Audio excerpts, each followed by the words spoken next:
السلام عليكم ورحمة الله وبركاته. إن الحمد لله نحمده ونستعينه ونستغفره ونعوذ بالله من شرور أنفسنا ومن سيئات أعمالنا. من يهده الله فلا مضل له ومن يضلل فلا هادي له، وأشهد أن لا إله إلا الله وحده لا شريك له، وأشهد أن محمدا عبده ورسوله. اللهم صل على محمد وعلى آل محمد كما صليت على إبراهيم وعلى آل إبراهيم إنك حميد مجيد. اللهم بارك على محمد وعلى آل محمد كما باركت على إبراهيم وعلى آل إبراهيم إنك حميد مجيد. أعوذ بالله من الشيطان الرجيم. بسم الله الرحمن الرحيم. من عمل صالحا من ذكر أو أنثى وهو مؤمن فلنحيينه حياة طيبة ولنجزينهم أجرهم بأحسن ما كانوا يعملون.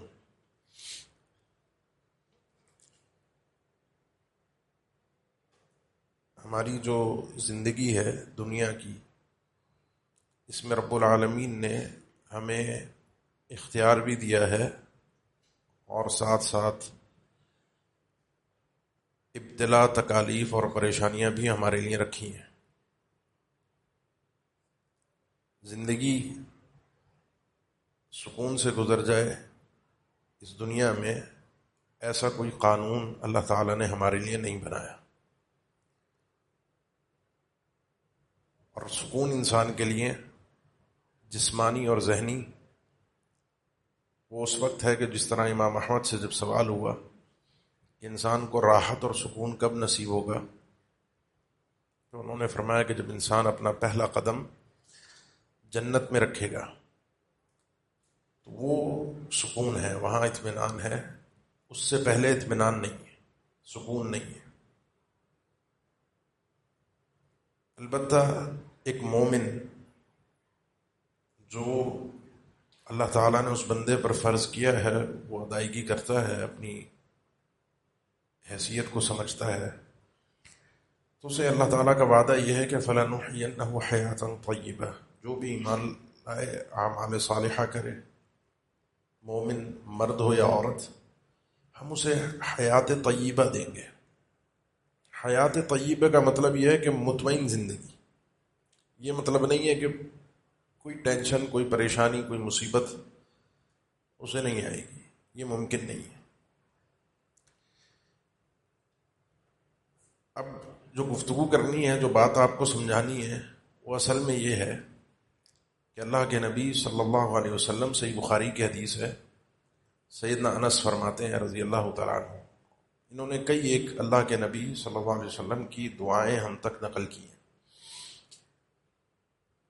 کیونکہ 10 سال آپ کی خدمت کی ہے، چھوٹے بچے تھے، آپ کے ساتھ اٹھنا بیٹھنا، آپ کے زندگی کے معاملات میں آپ کا ساتھ دینا.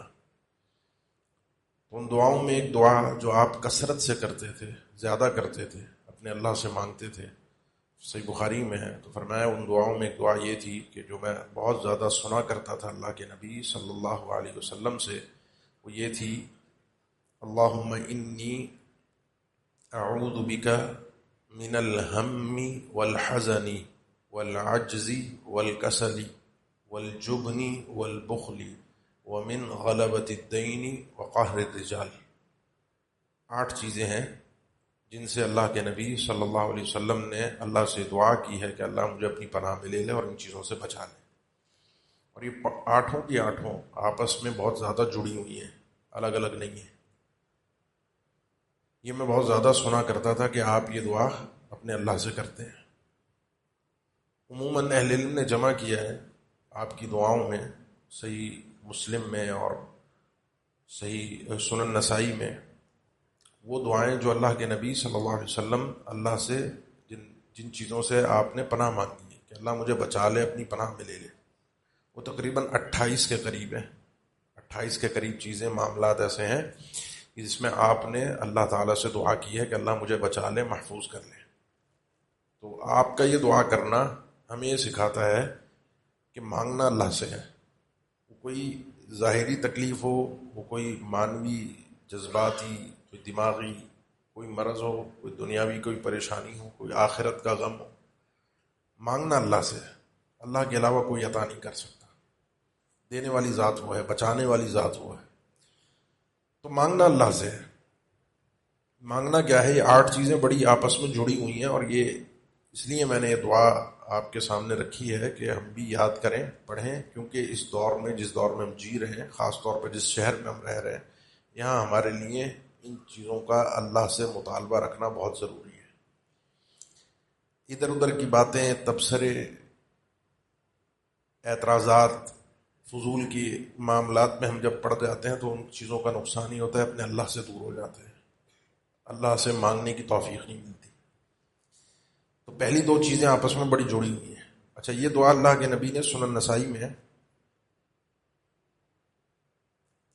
سیدنا ابو امامہ رضی اللہ تعالیٰ عنہ، آپ صلی اللہ علیہ وسلم مسجد میں آئے تو ایک شخص کو پریشان دیکھا۔ سیدنا ابو امامہ تھے، پریشان بیٹھے ہوئے تھے، ٹینشن میں ایک آدمی پریشانی کے عالم میں بیٹھا ہوتا ہے۔ ان سے پوچھا کیا معاملہ ہے، کیوں پریشان بیٹھے ہو؟ انہوں نے کہا قرضہ بھی ہے اور ٹینشن بھی بہت ہے۔ لازمی ہے، قرضہ ہو تو انسان کو نیند نہیں آتی، اور قرضے کی وجہ سے ذہنی دباؤ ہے۔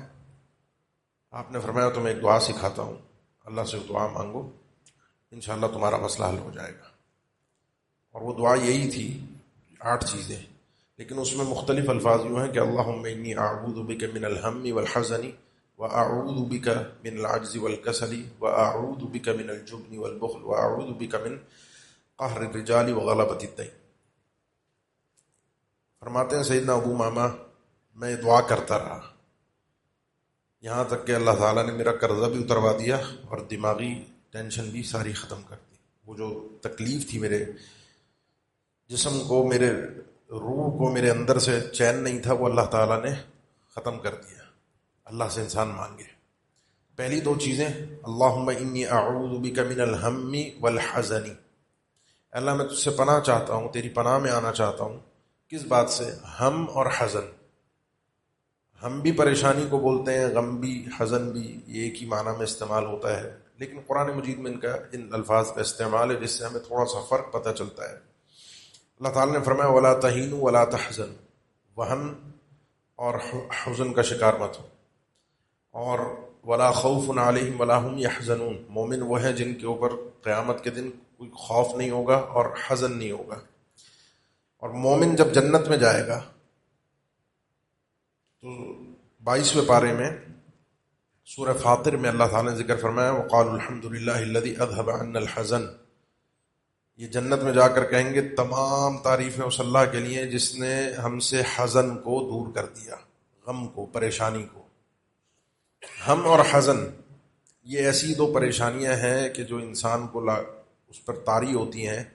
ایک انسان کو ہم ہوتا ہے مستقبل کا، کل کیا ہوگا، میرا مسئلہ کیسے حل ہوگا، بچوں کی شادی ہے، قرضہ ادا کرنا ہے، کوئی کاروباری ٹینشن ہے، گھر بنانا ہے، کوئی بیماری ہے، کوئی بھی مسئلہ ہے، ایک ٹینشن آپ کے سر پہ سوار ہے کہ کل پرسوں ترسوں اس کام کا کیا بنے گا۔ اور حزن کا تعلق ہے ماضی کے ساتھ، ماضی کے مسئلے، جھگڑے۔ عورتیں اور مرد ہوتے ہیں نا، گھر میں عورتیں ہوتی ہیں، کچھ سنبھال کے رکھتی ہیں دماغ میں، کل کی بات شاید نہ یاد ہو بیوی کو، لیکن وہ کوئی 15 سال، 20 سال، 25 سال، 30 سال جیسے حساب کتاب ہو، اس کو یہ یاد ہوتا ہے فلاں وقت پہ فلاں خاندان کے فرد نے میرے ساتھ یوں کیا تھا۔ یہ ایک دماغ مرض ہے، اتنا بوجھ جو انسان اپنے دماغ پر لاد کر چل رہا ہو، کہاں جیے گا؟ وہ نہ خوش رہ سکتا ہے، نہ کسی کو خوش رہنے دے گا۔ تو یہ ماضی کی پریشانیاں، مصیبتیں، جو کچھ برا ہوا، کسی نے کچھ کہہ دیا، کسی نے کوئی جملے کہہ دیے، وہ دل پہ لگ گئے، اور مستقبل کی ٹینشن۔ ابن قیم رحمہ اللہ کہتے ہیں یہ 2 خاص طور پہ مستقبل کی ٹینشن، ہم جو ہے کہ انسان کا کل کیا بنے گا، کہا یہ ابلیس کے جو تیر ہوتے ہیں، سہام، ان میں خطرناک ترین تیر ہے، اللہ سے دور کرنے والی سب سے بڑی، یہ ابلیس کے ہتھیاروں میں سے ایک ہتھیار ہے۔ جتنا انسان کو وہ مجبور کرتا ہے، جتنا سوچنے پر لاتا ہے، اتنا ہی انسان ٹینشن میں آ کے اپنے اللہ سے دور ہو جاتا ہے۔ کیوں؟ سوال پیدا ہوتا ہے کیوں؟ اس لیے کہ مستقبل میرے اختیار میں نہیں ہے، میری ٹینشن مستقبل کے لیے اگر ہوگی وہ میرے اختیار میں نہیں ہے۔ کل کیا ہوگا میں نہیں جانتا، کل اس ملک کا کیا ہوگا، اس دنیا کا کیا ہوگا، عالم اسلام کا کیا ہوگا، میرے گھر کا کیا ہوگا، میرے بچوں کا کیا ہوگا، میرا کیا ہوگا، میری زندگی کا کیا ہوگا، مجھے نہیں پتا۔ میرے اختیار میں جو ہے بس وہ میں کروں، جو اسباب مجھے دیے گئے ہیں، نتائج اللہ پر چھوڑ دوں، باقی میرے پریشان ہونے سے مسئلہ حل نہیں ہوگا۔ وہ نفسیات کے ماہرین مثال ذکر کرتے ہیں نا کہ آپ اگر ایک گلاس پانی ہاتھ میں لے کر کھڑے ہوں تو 1 منٹ 2 منٹ آپ اس کو پکڑ لیں گے صحیح طریقے سے، لیکن اس کو اگر آپ 1-2 گھنٹے پکڑیں تو آپ کا ہاتھ ہلنا شروع ہو جائے گا، کانپنا شروع ہو جائے گا، اور 1 دن پکڑیں گے تو آپ کا ہاتھ جو ہے وہ کام کا نہیں رہے گا، نہ کہ یا ایک گلاس ٹوٹ کے گر جائے گا یا آپ کا ہاتھ ناکارہ ہو جائے گا۔ ہماری پریشانیاں اسی گلاس کے پانی کی مانند ہیں، جتنی دیر اس کو ہم سر پہ لا دیں گے اتنی ہی اذیت میں مبتلا ہوں گے، اور جتنا اللہ کے سپرد کر دیں گے، اللہم رحمتک ارجو فلا تکلنی الی نفسی طرفۃ عین واصلح لی شأنی کلہ لا الہ الا انت۔ اللہ تیری رحمت کا آسرا ہے، تیری رحمت کی امید ہے، مجھے ایک لمحے کے لیے بھی میرے سپرد نہ کرنا کہ میں اپنے مسئلے خود نپٹاؤں، تو ہی میرے مسئلوں کو حل فرما دے، میرے سارے مسئلوں کو حل کر دے۔ اللہ پہ جب انسان بھروسہ کرتا ہے تو پھر خود کرنے کی کوشش نہیں کرتا کہ میں کیا کر سکتا ہوں، میں کیسے کروں گا، اللہ تعالیٰ نے کرنا ہے، میرے ذمہ ہے کوشش، راستہ اس نے فراہم کرنا ہے۔ یہ پہلی چیز تھی اس حوالے سے۔ اور دوسری چیز اس حوالے سے ذہن میں رکھیں کہ آپ ابھی اس وقت اپنی پریشانیوں کو، کیونکہ ہم میں سے ہر شخص کے پاس ایک فہرست ہے اپنی پریشانیوں کی، ہر شخص کے پاس ایک مسئلوں کی ایک طویل لمبی قطار ہے، میرا یہ مسئلہ، یہ مسئلہ، یہ مسئلہ، یہ مسئلہ، ہر ایک کے پاس۔ آپ لائیے دماغ میں، آپ کے ذہن میں آپ کا کیا کیا مسئلہ آ رہا ہے۔ ہر شخص کی عمر، اس کے عہدے، اس کی ذمہ داریوں کے حساب سے اس کے اوپر پریشانیوں کی ایک فہرست ہے، یہ ہے، یہ ہے، یہ سوچیے۔ اب سوچنے کے بعد میرا آپ سے ایک سوال ہے، ان پریشانیوں کے اندر آپ کی سب سے بڑی پریشانی آپ کو کیا محسوس ہو رہی ہے؟ اس کو سب سے اوپر لائیے۔ اس کو سب سے اوپر لانے کے بعد اب دوسرا سوال یہ ہے، کیا وہ پریشانی دنیا سے تعلق رکھتی ہے، دنیا کے مسئلوں سے، یا آخرت سے؟ اگر دنیا سے تعلق رکھتی ہے تو میں وہ آدمی نہیں ہوں کہ جس کو پکا مومن کہا جا سکے، اور اگر آخرت ہے، کل قیامت کا دن، کامیابی، جنت تک پہنچنا، جہنم سے بچنا، جنت میں اپنے پیاروں کے ساتھ اکٹھا ہونا، اللہ کے نبی صلی اللہ علیہ وسلم کا ساتھ نصیب ہو جائے، انبیاء، صالحین، صدیقین، صحابہ کرام جن کے تذکرے ہم پڑھتے ہیں، سنتے ہیں، اللہ ہمیں ان سے ملوا دے جنت میں۔ میں اپنے جو عزیز و اقارب رشتہ دار دنیا سے چلے گئے یا موجود ہیں، اللہ مجھے جنت میں ان کے ساتھ اکٹھا کر دے، جنت میں اللہ مجھے اپنا دیدار نصیب کر دے۔ یہ اگر سب سے بڑی میرا ہم یہ ہے تو الحمدللہ بہت اچھی بات ہے، کیونکہ اللہ کے نبی صلی اللہ علیہ وسلم کے 2 فرامین ہیں کہ آپ نے فرمایا، سنن ابی داؤد کی حدیث ہے، آپ نے فرمایا کہ جو شخص اپنا ہم، من جعل الہموم ہما واحدا ہم الآخرہ، اپنی ساری ہم سوچتا ہے کل کیا ہوگا، کل کیسے مسئلہ حل ہوگا، مستقبل کے بارے میں، وہ ساری اپنی ٹینشنوں کو ایک ہی ٹینشن بناتا ہے، اور وہ ہے آخرت کی، اس کے لیے کوشش کرتا ہے، اس کے لیے محنت کرتا ہے، اللہ سے مانگتا ہے، دعائیں کرتا ہے، کسی اللہ کے حکم کو ٹالتا نہیں ہے، اللہ کی حرام کردہ چیز کی طرف قریب نہیں جاتا۔ اللہ کے نبی صلی اللہ علیہ وسلم نے فرمایا، اللہ مالک الملک ہے، اللہ رب العالمین ہے، وہ سارے دنیا کا نظام وہی چلاتا ہے، اس کے پاس ساری تدبیریں ہیں، اس کی دنیا کے سارے ہموم کو، ساری مسئلوں کو، ساری ٹینشنوں کو اللہ سمیٹ دے گا، حل کر دے گا، اس کو پریشان ہونے کی ضرورت نہیں پڑے گی۔ لیکن جس شخص نے اپنے ہموم دنیا کے اندر بکھیر دیے، یہ مسئلہ، یہ مسئلہ، یہ مسئلہ، یہ مسئلہ، لم یبال اللہ فی ای اودیتی ہلک، پھر اللہ کو بھی پرواہ نہیں ہے کہاں کس وادی میں جا کر مرتا ہے، کہاں دھکے کھاتا ہے، کہاں اپنا سر پٹکتا ہے، جائے۔ جس نے اپنی سوچ اور آخرت اپنی سوچ اور فکر آخرت بنائی، اللہ کی رضا، اس کے اللہ دنیا کے کام سمیٹتا ہے۔ اب اللہ کے نبی صلی اللہ علیہ وسلم، گھر میں کھانا ہے یا نہیں ہے، کوئی مہمان آ رہا ہے، گھر میں پانی، کئی دن، مہینوں پانی پر گزر جاتے تھے، حالانکہ آپ کے پاس ہوتا تھا، ایسا نہیں کہ نہیں تھا، آپ کو اللہ تعالیٰ نے مال غنیمت میں سے بھی حصہ دیا، آپ کے پاس بعد میں خیبر کے سے بھی حصہ آ رہا ہے، بحرین سے بھی حصہ آ رہا ہے، وہ آپ تقسیم کر دیتے تھے۔ آپ غریب نہیں تھے، آپ نے اللہ کی رضا کو اپنی دنیا کی زندگی پر فوقیت دی، اور اپنی بیویوں کو صبر سکھایا. ٹینشن نہیں پالی دنیا کی کہ گھر میں کیا ہے کیا نہیں ہے، مسئلوں کو کیسے حل کرنا ہے، پریشانیاں کیسے حل ہوں گی. آپ کی پریشانی یہی تھی کہ اللہ کا دین لوگوں تک پہنچ جائے اور کسی طرح کلمہ پڑھ کے مسلمان ہو جائے. آپ نے اپنا ہم اور غم وہ بنایا جو اللہ نے آپ کو ذمہ داری دی تھی اور رسالت تھی، اور اسی کی آپ نے ذمہ داری اپنی ادائیگی کرنے کے بعد حجۃ الوداع کے موقع پر لوگوں سے کہا تھا کہ بتاؤ میں نے اللہ کا دین پہنچا دیا ہے. انہوں نے کہا ہاں، تو اللہ کو گواہ بنایا، اللہم اشہد، اللہ گواہ ہوگا، یہ میری جو ذمہ داری ہے میں نے پوری. آپ کی ذمہ داری کیا ہے بحیثیت مسلمان؟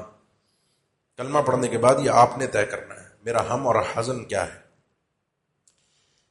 دوسری حدیث اللہ کے نبی صلی اللہ علیہ وسلم کا فرمان اس میں بھی یہی ہے کہ جو شخص آخرت کو اپنا ہم بنا لیتا ہے، اپنی سوچ، اپنی فکر، اپنی ٹینشن جو پالتا ہے وہ آخرت، من کانت الآخرۃ ہمہ جعل اللہ غناہ فی قلبی، اللہ اس کو دل سے امیر کر دیتا ہے. وجمع له شملہ، اس کے معاملات کو اللہ سمیٹ دیتا ہے، بڑا پرسکون زندگی وہ گزارتا ہے، اس کو ٹینشن نہیں ہوتی. دنیا اس کے پاس بھاگی بھاگی آتی ہے، اور جو دنیا کے غم پالتا ہے، دنیا کی ٹینشن پالتا ہے، اللہ تعالیٰ فقر و فاقہ اس کے ماتھے پر لکھ دیتا ہے. ہمیشہ مانگنا، پیسہ، در در کی ٹھوکریں، معاملات اس کے بکھرے ہوتے ہیں، سکون کی زندگی نصیب نہیں ہوتی، اپنے بیوی بچوں کے ساتھ سکون سے نہیں جی سکتا، اپنے رشتہ داروں سے نہیں مل سکتا، اپنے آپ کو بڑا مصروف سمجھتا ہے اور مصروف دکھاتا ہے. اس کو دنیا اتنی ملتی ہے جتنی اس کی مقدر. تو یہ ابلیس کے بڑے بڑے لشکروں میں سے ہے جو انسان کو اللہ سے دور کر دیتا ہے. اللہ سے پناہ مانگیے، آپ جیت نہیں سکتے. یہ ٹینشن کسی شخص کے اوپر لاد لے، کوئی اپنے دماغ پر، کوئی اپنے اندر اتار لے، وہ جیت نہیں سکتا اپنے آپ سے، کیونکہ کل کیا ہوگا آپ تبدیل نہیں کر سکتے. آپ کوشش کر سکتے ہیں، میں بیمار ہوں، میری کوشش یہ ہے کہ میں طبیب معالج کے پاس جاؤں، جو دوا تشخیص ہو اسے اختیار کر لوں. علاج مہنگا ہے، میری طاقت سے باہر ہے، میرے پریشان ہونے سے مسئلہ حل نہیں ہوگا. اللہ سے دعا مانگوں، کہیں سے کوئی بندوبست کر لوں، کہیں سے کوئی چیز کر لوں، پریشان ہونے سے مسئلہ حل نہیں ہوگا. مسئلے کو جو جتنے ذرائع مجھے اللہ نے اس سے حل کروں، ہو گیا ٹھیک ہے، نہیں ہو اللہ کے شکر. بہت سی بیماریاں ایسی ہیں کہ جن کے علاج کے لیے ہمیں بتایا جاتا ہے آپ کو دنیا کے دوسرے ملک جانا پڑے گا، نہیں جا سکتے، انسان کے پاس نہیں ہے طاقت. اللہ کے فیصلے کو تسلیم کریں، جو بھی اللہ کا فیصلہ ہو. اور اس میں بعض موقعوں پر توکل، یہی انسان کا بھروسہ اللہ پر کہ شفا اللہ نے دینی ہے، یہ توکل ہی انسان کے مرض سے نجات کا سبب بن جاتا ہے، اس کو بیماری سے نجات مل جاتی ہے. اور کئی ایسے ہوتے ہیں جو کروڑوں خرچ کر کے بھی زندہ نہیں رہ پاتے، نہیں بچ پاتے. اس لیے اللہم انی اعوذ بک من الہم والحزن. اب یہ جو سر پہ یہ جو سوار ہوتی ہے نا ٹینشن، ماضی مستقبل کے، یہ جو ایک انسان پال کے بیٹھتا ہے، اس کے کچھ اسباب ہیں جو آگے 6 چیزوں میں اللہ کے نبی صلی اللہ علیہ وسلم نے ذکر فرمایا. اللہم انی اعوذ بک من الہم والحزن والعجز والکسل. دوسرے نمبر پر جو چیز ہے جس کو اہم طور پہ میں نے ذکر کرنا ہے، جو ایک ہمارے معاشرے کا اس وقت ایک ناسور بن گیا، ایک مرض ہے، اور وہ ہے عجز اور کسل. انسان کا سستی اور کاہلی کا شکار ہونا، کام نہ کرنا. برا مت مانیے، ایک لفظ ہے جو ہے تو نامناسب، لیکن صرف مسئلے کی صورتحال کو صحیح معنی میں واضح کرنے کے لیے بول رہا ہوں. ہڈ حرامی.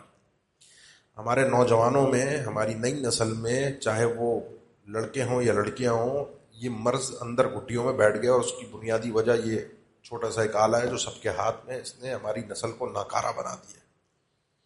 کام نہیں کرنا. عجز اور کسل. عجز کا معنی انسان کا عاجز آ جانا. عاجز کیسے آ جانا؟ دل تو چاہ رہا ہے کام کرے، لیکن ہمت نہیں ہے کام کرنے کی. اللہ کچھ دل میں آ تو رہا ہے کہ کام کر لوں، نماز پڑھ لوں. کتنے لوگ ہیں، برا مت محسوس کیجیے، سے سمجھانے کے لیے مثال دے رہا ہوں، کہ جو چاہتے ہیں نماز پڑھیں، نماز ایسی پڑھیں کہ اس میں سجدہ کریں اور اپنا ماتھا زمین پر لگائیں، لیکن دل تو چاہ رہا ہے. لیکن مسئلہ یہ ہے کہ آپ کی صحت آپ کو اجازت نہیں دیتی، آپ بحالت مجبوری بیٹھ کر نماز پڑھتے ہیں. اللہ مجھے ایسا مجبور نہ کرنا، دنیا کے معاملات، دین کے معاملات کہ دل چاہ رہا ہو کام نہ کر پاؤں. اور کسل، انسان کا سستی، دل ہی نہیں چاہ رہا کام کرنے. جب دل نہیں چاہ رہا تو جسم آپ کا ساتھ نہیں دے گا. دل ہی نہیں چاہ رہا نماز پڑھنے کا. کتنے لوگ ہیں کہ جو نماز کا وقت ہوتا ہے، نماز مسجدوں کے قریب ہوتے ہیں، نماز کے لیے نہیں آتے، اور وجہ صرف سستی ہوتی ہے. آ سکتا ہے انسان فالتو بیٹھا ہے، کچھ کام کاج کچھ نہیں پڑھ رہا نماز. ذکر کرنا اللہ کا سب سے ہلکی، آسان اور فضیلت والی عبادت ہے. استغفر اللہ کتنا مشکل ہے کہنا، آسانی سے کہہ سکتا ہے سبحان اللہ، الحمدللہ، اللہ اکبر، لا الہ الا اللہ، نہیں کہہ پاتا انسان۔ کبھی غور کیا کیوں؟ اس لیے کہ ہمارا ہم اور حزن یہ نہیں ہے، آخرت نہیں ہے، اللہ کی رضا نہیں ہے، ہماری دنیا ہے، اور دنیا کے اندر ہم ایسے کھو جاتے ہیں کہ پھر اس کے بعد اپنی لمیٹیشن کے اندر چلتے ہیں، کام نہیں کرنا، سستیوں میں انسان پڑا ہے، جب سستیوں میں پڑا ہے، کام نہیں کرتا، ہر کام کو لیٹ کرتا ہے، کل دیکھ لوں گا، پرسوں دیکھ لوں گا، اس کو ابھی نپٹا لوں گا، پھر اس کا نتیجہ یہ نکلتا ہے کہ انسان پریشانی میں مبتلا ہوتا ہے۔ اس وقت آپ معاشرے کی حالت اٹھا کر دیکھ لیجئے، لوگ رو رہے ہیں کام نہیں ہے، اور کسی کو آپ کام دے دیں کرنے کو، وہ جو وقت دے گا اس پہ کبھی آپ کو کام نہیں ملے گا۔ کوئی بھی کسی بھی لیبر طبقہ ہو، کوئی بھی طبقہ ہو، کسی بھی چیز کو آرڈر کرنا ہو، اوور آل یہی صورتحال ہے۔ وجہ یہ کہ وہ کام کر نہیں رہا بندہ، ایسا نہیں ہے کہ وہ کام ہے نہیں، کام بہت ہے، انسان تلاش نہیں کر رہا، انسان محنت نہیں کر رہا، انسان کرنا نہیں چاہتا، اور جب کرتا نہیں ہے تو آگے اور بھی اسباب ہیں، لیکن پریشانی میں مبتلا ہوتا ہے۔ تو اللہ ایسی سستی سے مجھے بتا، مجھے توفیق دے، اپنے موفقین بندوں میں بنا۔ یہ توفیق کا یہ عاجز اور کسل توفیق کی ضد ہے، اور توفیق یہ کہ انسان اپنے بندے، اللہ تعالیٰ اپنے بندے کو توفیق دے کام کرنے کی، جس میں سر فہرست اپنی عبادت ہے۔ بہت سے لوگ ہم سے یہ کہتے ہیں کہ فجر کی نماز نہیں اٹھا جاتا، نہیں پڑھی جاتی، ٹائم سے نہیں اٹھا جاتا، چاہ کر بھی الارم لگا کے بھی نہیں اٹھ پاتے۔ جس نے اٹھنا ہو وہ اٹھ بھی جاتا ہے، اور جس سے نہ اٹھنا ہو وہ یہی بتاتا ہے۔ وجہ اس کی بہت ساری وجوہات بھی ہیں۔ ایک آدمی جب سوئے گئی رات کو 2 بجے، 4:30 بجے تو نہیں اٹھ سکتا، لیکن اگر جلدی سوئے گا تو ہی اٹھ سکتا ہے، لیکن 2 بجے سو کر بھی اٹھ جاتا ہے انسان۔ اگر اس کے ذہن پہ ٹینشن سوار ہو، کوئی بڑا مسئلہ کھڑا ہو جائے، کوئی بڑی آفت آ جائے، کوئی مصیبت آ جائے، تو اٹھے گا نہیں؟ اٹھے گا، اٹھے گا۔ اٹھ کیوں نہیں رہا؟ من العجز والکسل، اس لیے کبھی بھی عبادت سے محرومی ہونے لگے، نہ ہو پائے کوئی عبادت، کرتے تھے اب نہیں ہو پا رہی، دعا کرتے تھے اب نہیں مانگ پا رہے، اور سمجھ رہے وقت نہیں مل رہا، بہت مصروف ہو گیا، ذکر کرتے تھے وہ ذکر ہو نہیں پا رہا، صدقہ کرتے تھے وہ صدقہ ہو نہیں پا رہا، ہمت نہیں ہو پا رہی، تو اللہ تعالیٰ سے یہ توفیق مانگے، اور ان تصورات کو ذہن میں رکھ کے اللہ سے مانگے، اللہم انی اعوذ بک من الہم والحزن والعجز والکسل۔ بات لمبی نہ ہو، میں نے بات اپنے وقت میں پوری کرنی، والجبن والبخل، ورنہ اس مدعے کو ذرا تفصیل سے الگ سے بیان کرنے کی ضرورت ہے، کیونکہ اس وقت معاشرے کے اندر ایک بہت بڑی مصیبت بن گیا ہے یہ سستی اور کاہلی، اور اس میں قصوروار ہم خود ہیں، لیکن وہ بعض اوقات ڈال اللہ پہ دیتے ہیں۔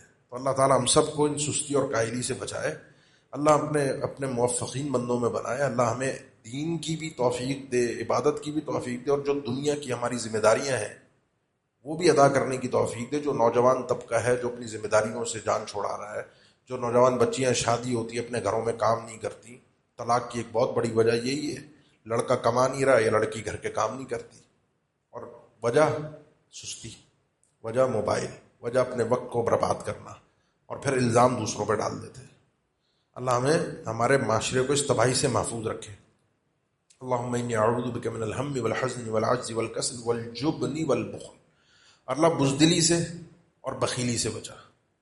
اس کا بھی تعلق انہی چیزوں کے ساتھ ہے کہ انسان جب ایسی زندگی گزارتا ہے جو سستی اور کاہلی کی ہو، تو نتیجتاً وہ جھوٹ بھی بولتا ہے، نتیجتاً وہ کسی مسئلے کے اندر سامنا کرنے سے کتراتا ہے، بزدلی اور بخیلی، خرچ نہیں کر پاتا، اپنی ذمہ داریوں سے جان چھوڑاتا ہے۔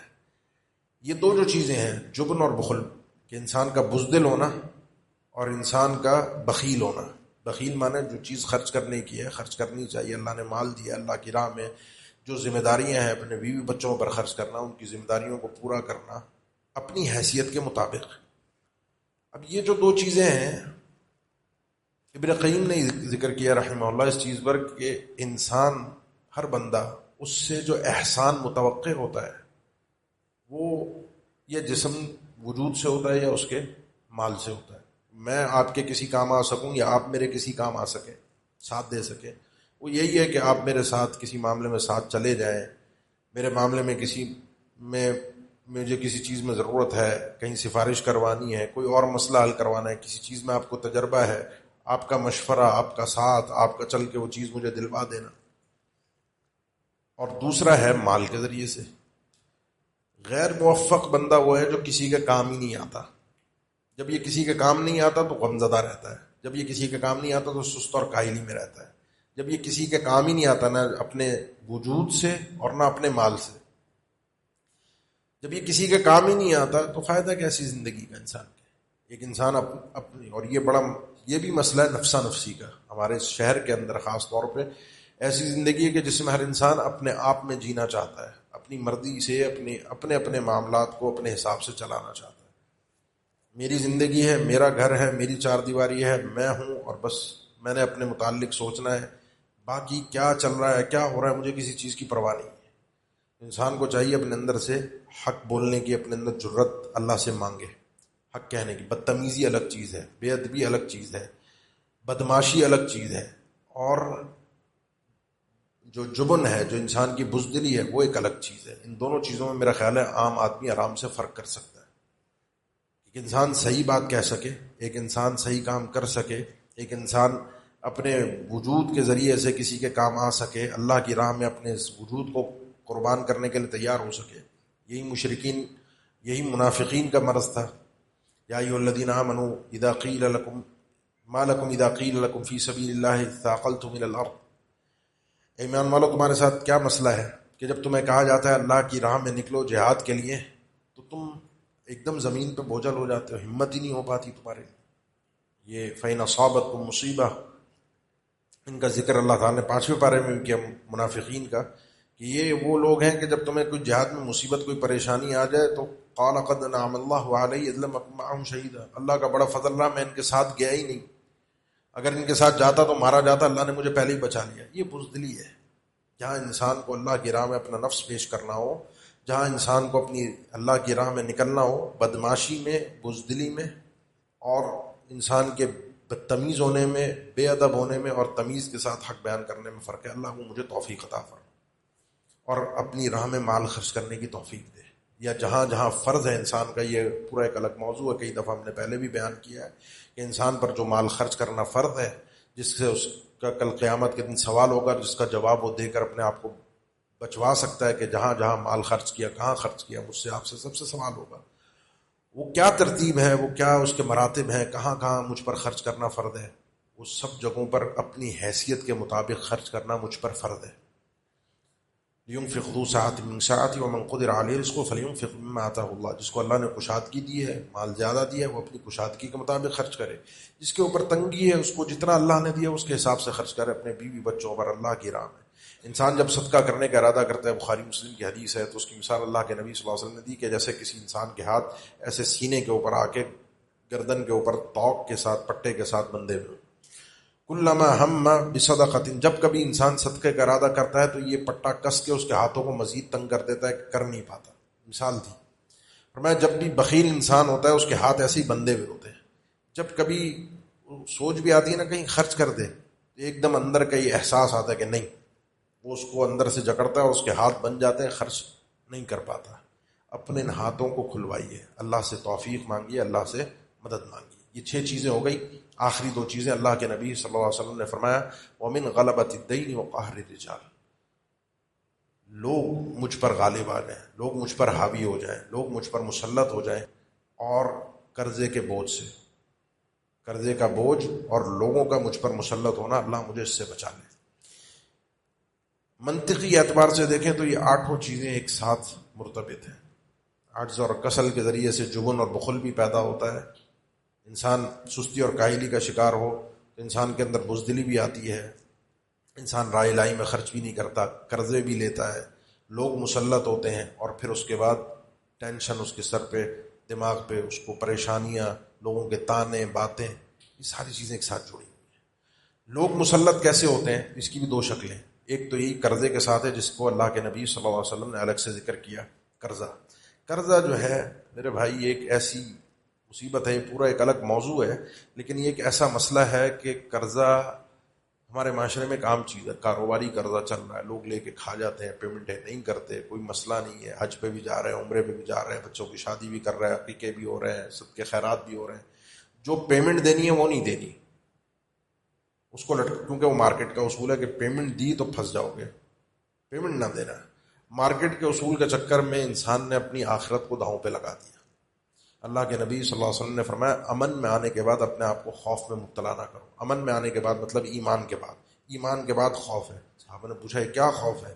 فرمایا خوف یہ دین، قرضہ ہے، یہ انسان کی عزت کو ختم کر کے رکھ دیتا ہے، کوئی حیثیت انسان کی باقی نہیں بچتی۔ حدیثیں آپ سنتے رہتے ہیں، شہید جیسا شخص جو حقیقت میں اللہ کی راہ میں اپنی جان کو قربان کر گیا، اللہ کے نبی صلی اللہ علیہ وسلم سے سوال ہو، صحیح مسلم کی حدیث ہے، کیا اس کا سب معاف ہے، بخش دیا جائے گا؟ فرمایا سب معاف ہے۔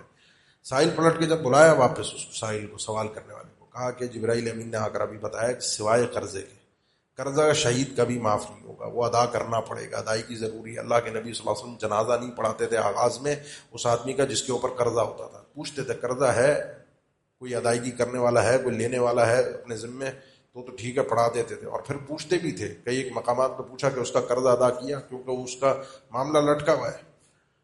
اور بعد میں جب اللہ نے فراوانی دے دی تو کئی ایک لوگوں کا قرضہ آپ صلی اللہ علیہ وسلم اپنے ذمے لے کے، بیت المال کے ذمے لے کے پڑھا دیا کرتے تھے اور ادا کرتے تھے۔ قرضے کو اللہ کے نبی صلی اللہ علیہ وسلم نے بڑی اہمیت دی ہے کہ اگر حقیقی معنی میں مقبول ہے تو اس بھائی کے قرضے کی ادائیگی کے لیے آپ بڑی کوشش کرتے تھے کہ قرضہ ادا ہو جائے۔ اس لیے قرضہ انسان لے ہی نہیں، لے کسی مجبوری میں، وجہ میں، اس کی ادائیگی کی فوری کوشش کرے۔ اس لیے دیکھیں مارکیٹ کا اصول، طریقہ کار بنانے والے ہم لوگ ہیں، اللہ ہمیں ہی توفیق دیتا ہے، ہم ہی بناتے ہیں۔ کووڈ کے بعد سے کچھ مارکیٹ کے اندر چینجنگ آئی، کیش پہ کام شروع ہوا، کیش پہ انسان کرنے کی کوشش کرے، کیش پہ لے، کیش پہ دے، قرضے سے اپنے آپ کو بچائے، بڑی راحت میں آئے گا۔ مارکیٹ کا خود ہم نے اصول بنایا ہوا ہے، خود ہم نے اس کو اس طرح سے ترتیب دیا ہوا ہے کہ کام ہی قرضے پر کرنا ہے، اور وہ روٹین اس طرح کی بنی ہوئی ہوتی ہے کہ معاملات لٹکے ہوتے ہیں، بعض اوقات انسان دنیا سے چلا جاتا ہے اور پیچھے کھاتے کلیئر نہیں ہوتے۔ میں دکھ کی بات آپ کو بتاؤں، ہمارے 3-4 مہینے پہلے بہت ہی قریبی پیارے ساتھی تھے، ادارے کے ساتھ بھی منسلک تھے ہمارے، بڑے دیندار آدمی تھے، چارٹرڈ اکاؤنٹنٹ تھے، لیکن وہ اس مصیبت کی وجہ سے کہ سارے اس میں سودی چکر ہوتے ہیں، وہ اپنی نوکری، لاکھوں کی نوکری چھوڑ کر عام سا کام کرتے تھے کہ میں کام نہیں کروں گا۔ اللہ نے ہدایت دی تھی، بہرحال کام میں پریشانی میں مبتلا ہو کے وہ بیچارہ اللہ کا بندہ ہارٹ اٹیک سے اچانک فوت ہو گیا۔ بیٹے اس کا 16-18 سال کا بیٹا ہوگا، جنازہ تھا، ہم بھی شریک تھے۔ والد کا موبائل بیٹے کی جیب میں تھا، جنازے میں، اس جنازے میں 4-5 موبائلوں کی تو ہمیں اطلاع ملی جو لوگوں نے، جن کے جیب سے نکل گئے، اور اس بچے کا بھی موبائل، وہ جو فوت شدہ آدمی تھا اس کا بھی موبائل نکال کے لے گیا لے جانے والا۔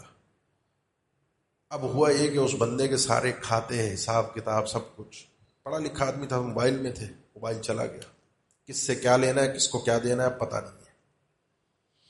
لینے والے تو آ جائیں گے، جن کی ادائیگیاں کرنی ہیں، جن سے لینا ہے، معاملہ آسان نہیں ہے، معاملے کو ہلکا نہ لیں، اور اس کی وجہ سے انسان کی عزت داؤں پہ لگ جاتی ہے۔ یحل عرضہ، یہ قرضہ جو انسان کی عزت کو حلال کر دیتا ہے، لوگوں کی باتیں سننی پڑتی ہیں، لوگوں کے تانے سہنے پڑتے ہیں، عزت ملیا میٹ ہو جاتی ہے۔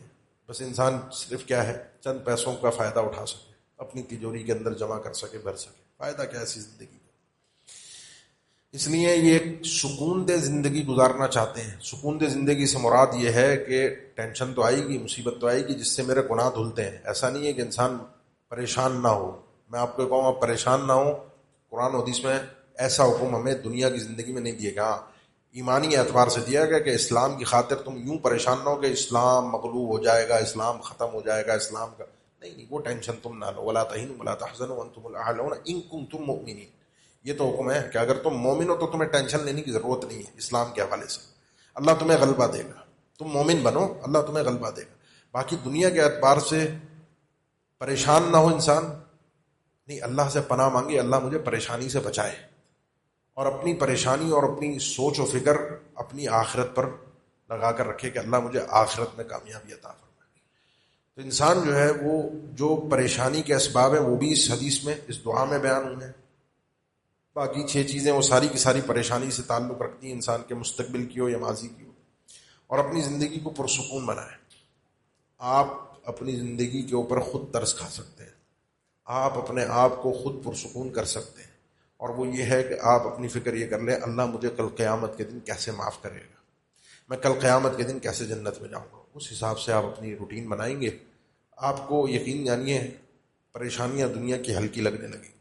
کوئی کسی قسم کی کوئی پریشانی آپ کسی کھاتے میں نہیں لائیں گے. ہم جس شہر میں رہتے ہیں، جس ماحول میں رہتے ہیں، ہماری بڑی پریشانیاں بھی ہیں، چھوٹی پریشانیاں بھی ہیں. بجلی نہ ہونا، گیس نہ ہونا، پانی نہ ہونا، امن و امان کا نہ ہونا، یہ ہماری ایک کامن پریشانی ہے. انسان اگر اپنی فکر آخرت پر لگا لے تو یہ اس قسم کے فضول اعتراضات، باتیں، سیاسی نعرے، اس سے اپنی زبان کو بھی محفوظ رکھے گا، اپنے کردار کو بھی بچا کر رکھے گا، اپنے اللہ پر بھی فوکس کرے گا کہ اللہ ہے جو مسئلوں کو حل کرنے، جو میرے ذمے ہیں وہ میں کروں. باقی جو میں نہیں کر سکتا، اب لائٹ نہیں ہے، میں کیا کر سکتا ہوں؟ میں پریشان ہوتا رہوں، ٹینشن میں. میں جو کر سکتا ہوں وہ میں کروں، لیکن میری پریشانی سے مسئلہ حل نہیں ہوگا.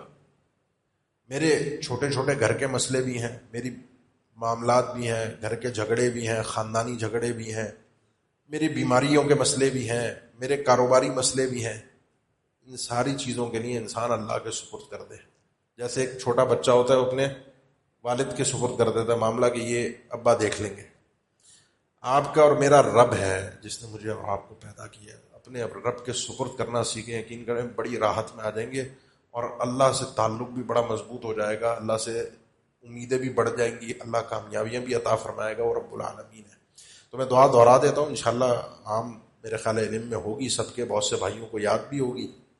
اللہم انی اعوذ بک من الہم والحزن، یہ حزن، والعجز والکسل والجبن والبخل ومن غلبۃ الدین وقہر الرجال.